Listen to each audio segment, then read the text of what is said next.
Surviving narcissistic abuse can leave you struggling with a lot of mental health issues. Why? Well, it is one of the leading causes behind the development of some of these severe mental health problems known to us. I'm talking about issues like complex post-traumatic stress disorder, obsessive compulsive disorder, generalized anxiety disorder, psychosis, ADHD, and somatic disorders. How does it cause all of this? Well, it takes every bit and ounce of energy and resourcefulness to come out alive out of that hell of abuse. And that takes a toll on your body, your brain, and your soul. Which is the reason why you feel so exhausted. You can't recognize yourself anymore and you ask questions like, who am I? What am I supposed to do now? Your functionality has changed and that has changed you as a human being. I am Danish, a narcissistic abuse recovery professional. The topic for today is 5 severe mental illnesses caused by narcissistic abuse.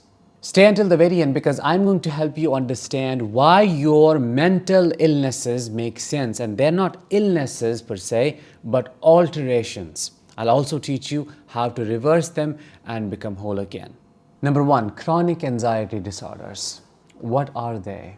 When you are constantly keyed up, cornered, anxious, worrying all the time, and this anxiety does not go away, no matter how much you try to relax yourself.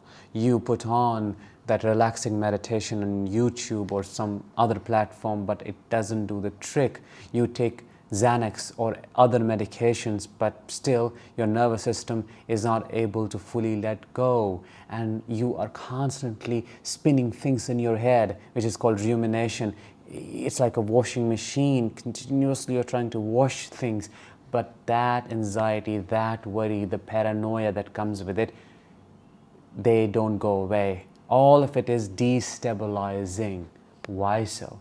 Because that individual, that narcissist, traumatized you to your core by doing all the things they did. I'm talking about manipulation, gaslighting, you know the drill. Abuse of various kind, physical, psychological, emotional, withholding affection, or taking so much affection from you and leaving you dry completely. You feel exhausted, there is no energy in you, but at the same time you're filled with so much heat, so much anxiety, and that survival stress does not find a way out of your body. You feel frozen, you want to move forward. These are all characteristics of major anxiety disorders. Now, why is it happening? Because your nervous system is massively and chronically dysregulated.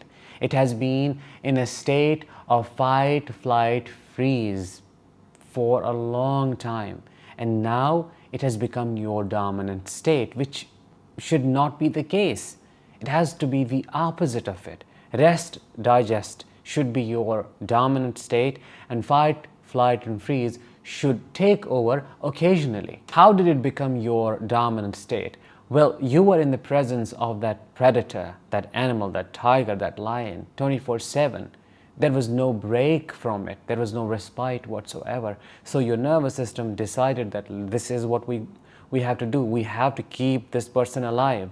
At what expense? We are going to reallocate the resources and use them for survival. One example that I can give you is of cortisol. You hear it all the time. Oh, there are cortisol spikes, or cortisol is released in excess in trauma survivors. That's true. But what does that cortisol do at a metabolic level? It breaks down your muscles. Truly it does, because more energy is needed to keep analyzing the environment, to keep fighting that narcissist, to keep fighting abuse. And that is how you feel fatigued. That leads to muscle loss. Your processes inside, biochemical processes, and everything in between are changed to keep you here, to keep you running all the time. Your anxiety is not your enemy, but an altered state that was triggered by your body to keep you up and running, to expect the worst, because worst was the only thing that was happening. Now, how can you reverse this anxiety? First, it's going to take time. It's not a day's job. It's going to take months, 8 months minimum. and sometimes years. And what do you have to do in those years? You have to stabilize your nervous system by doing regulation work. I say it all the time. You have to make yourself feel safe at an emotional and at an environmental level. That is when your body will let go and finally readjust the inner clock, the inner systems, the gears within, so that your nervous system starts working properly for you. Number 2, obsessive compulsive tendencies. I'm not saying disorder, I'm saying tendencies. Overcleaning, for example. You obsessively start cleaning. You're all the time going through the same things again and again and again. You're trying to tidy up your house when you know it's properly cleaned. You did it earlier 3 times and now you're doing it 4th time. You're scrubbing the dishes. Why do you do so? 1, it feels relieving. You feel like you're getting control back in your life. 2, it gives you a sense of closure that I am doing something which has nothing to do with that narcissist. Another example that I can give you is obsessively talking about the same thing with everybody that you meet. And it's called trauma dumping. You dump a lot of trauma, not because you're a bad person, but because you feel like that. You tell everybody, so that you get a confirmation for the fact that it was your actual experience. You didn't make it up.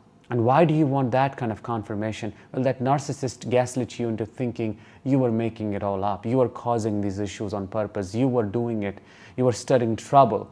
You were the actual perpetrator. So you go around obsessively talking about the same thing to find a closure that you won't get, because talking is not what leads to a closure. It's also called trauma reenactment. You reenact the same trauma in different situations with an unconscious expectation that this time it's going to complete the trauma response. But that never happens and you get re-traumatized. What should you do? You should process it in therapy using body-based therapeutic modalities such as somatic experiencing, brain spotting, trauma releasing exercises, trauma-informed yoga, and so on. Number 3, psychosis and paranoia. This is on the extreme end of the spectrum. When the abuse is unbearable and unimaginable, it totally alters how your brain functions, and sometimes you see things as a consequence of terror, being exposed to absolute terror. You hear things, you feel things. Now, here there's a thin line between actually seeing things that happened and seeing things that are not there. I don't want to gaslight you. You experienced what you experienced, you didn't make it up. Hearing things, by that I mean you have left the narcissist and you hear his or her voice in the environment knowing they're not there. Or you see them actually, you feel like they were there, but they're not. That is psychosis. And with that comes paranoia. There's always paranoia if there is psychosis in a narcissistic abuse survivor. The extreme fear of being targeted, attacked, taken advantage of by other people, which is the reason why it becomes impossible for a survivor to trust again. How do you heal psychosis induced by narcissistic abuse? Well, you need therapy. Self-work is good, trauma work is good, but you need more help. Maybe you need medications as well, especially if those hallucinations are strong, if you can actually feel them, see things, and experience things that are not around. Now, as I pointed out, there is a thin line. What I was referring to is the demonic nature of a narcissist. I don't want to call you crazy because you're not. If you are living with a narcissist and you see their face is contorting, their eyes look really wild, pitch black, and it feels like there is no one home, that is not psychosis. You're having a true spiritual experience. Their nature is being revealed to you, so don't doubt that as psychosis. Don't mix the two. Psychosis is something different. It's post-separation mostly, and it doesn't go away. It's a vivid flashback that you keep having and you can experience all the time. And if medication helps, then definitely it is psychosis. Now, what do you do with paranoia? Paranoia is a normal response. See, you have to validate it first. Who wouldn't feel fear of trusting other people when the person they trusted the most betrayed them in the worst way imaginable? So validating it is the first key. The second thing you have to do is you have to work on your betrayal wound, betrayal trauma, and start trusting yourself so that you can trust others fully. Number 4, dissociative disorders. A lot of people struggle with them. I'm talking about the feeling when you can't feel your body, when you feel like you're looking at your body from way above, when you can't recognize the person that you are seeing in the mirror, or when you feel like your reality is a fiction. It's like a movie that is playing, it's not real. That is extreme levels of dissociation. Dissociation also happens when you're not able to connect with your emotions. You try to feel what you are experiencing in your body, but you don't have any feedback. You can't get any because it's overwhelming to go down there and to know what lies beyond your neck. What leads to the development of dissociative disorders in this case? Well, extreme abuse and overwhelming emotions. First, you try to adapt to your situation by trying to fawn, by trying to please a narcissist, by doing more, but the abuse did not stop. So your system had to mitigate. It had to do something else. What did it do? It triggered dissociation. Okay, we're going to cut off the awareness of the emotional experiences so that the person survives somehow and is not overtaken by their inner experiences. By saying that, I want you to know your dissociation is not actually a disorder. It is an alteration. It is the magic of your mind. Remember this. Your mind knows how to keep you alive at any cost. So that is not a mental illness to be treated, but an alteration to be reversed. I want you to remember that if you want to heal dissociation. Well, how do you start healing dissociation then? You start going in your body, not necessarily looking for negative or intense emotions, because they say feel the feels. Sometimes that's not what you have to do. It can make things worse.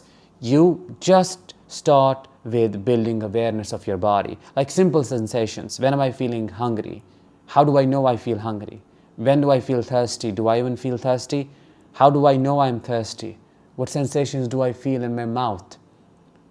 How do I feel in my stomach? Or when I have to use the washroom, how do I know I need to use the washroom? Do I feel pressure in my abdomen? Those sensations. How do I know I need to go to sleep? How do I feel I'm resting? So if you become aware of these subtle sensations, simple ones, you will gain awareness of yourself and you will come back to your body, which will then send signals to your brain that it is safe to live in here and we don't have to step out to keep surviving. Number 5 and the last one, CPTSD, complex post-traumatic stress disorder. I don't like to call it disorder, I call it response, because it actually is a response. It's a complex set of multiple responses. CPTSD is an umbrella term for all the disorders that we have discussed so far. It encompasses all the alterations that happen in a human being when he or she is exposed to extreme stress. Trauma that lasts for months to years does not give you PTSD. People out there are talking about, oh, PTSD from narcissistic abuse. There is no such thing.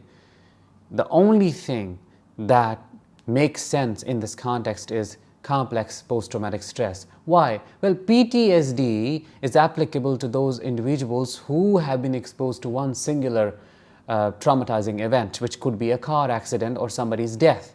But CPTSD is applicable to all those individuals whose trauma was never-ending. It was chronic and complex. And CPTSD is what explains every single change, every single trauma response that you are experiencing. The diagnostic criteria for CPTSD encompasses every single alteration that you are struggling with. I'm talking about your memory issues, emotional flashbacks, rumination, trust issues, a big moral wound, lack of self-trust, chronic self-doubt, trust in others that you cannot have, every single thing, physical health issues, fatigue, it's in there. You can run a simple Google search, diagnostic criteria for CPTSD, and you will see your life described in front of you. There is one exclusion though, and that is trauma bonding and cognitive dissonance. The diagnostic criteria for CPTSD does not talk about these two because they are atypical symptoms of trauma. What are atypical symptoms? Symptoms that you wouldn't see in the typical survivors, the general population of trauma survivors. These are exclusive to survivors of narcissistic abuse. Now, how do you heal from CPTSD, from a lifetime of trauma? Well, that is in itself a journey, and you have to do a lot of things. You have to work on your body, you have to work on your brain, you have to work on your health, you have to work on your social connections, many things that you have to do to become whole again. See, the truth is I've been through this healing, and I can tell you it's like being born again. And you know how difficult it is to recreate a personality after having none, or after having a disorganized, dismantled personality. When you create one, it takes immense strength, but it's worth it. It takes patience, it takes work, it takes sweat and blood, but you have to do it. There is no other option. Now, your question may be, where do I start with this journey? Well, you have to get started with stabilization, stabilizing your system, which comes from the triphasic model of trauma treatment given by Judith H. Herman, the pioneer in this field. You can read her book. It's called Trauma and Recovery. It will explain everything beautifully. Stabilization is stabilizing your nervous system, stabilizing your environment. It does not begin with exploding trauma. Okay, let's get in, let's aim for a catharsis. That is going to re-traumatize you. So making it easier, calming your systems down is the beginning and the first step for any recovery from complex trauma. So those were 5 major mental illnesses caused by narcissistic abuse and the tips for recovery. Let me know if you found this episode helpful in the comments below, and I will talk to you in the next one. Until then, as always, let the healing begin and continue.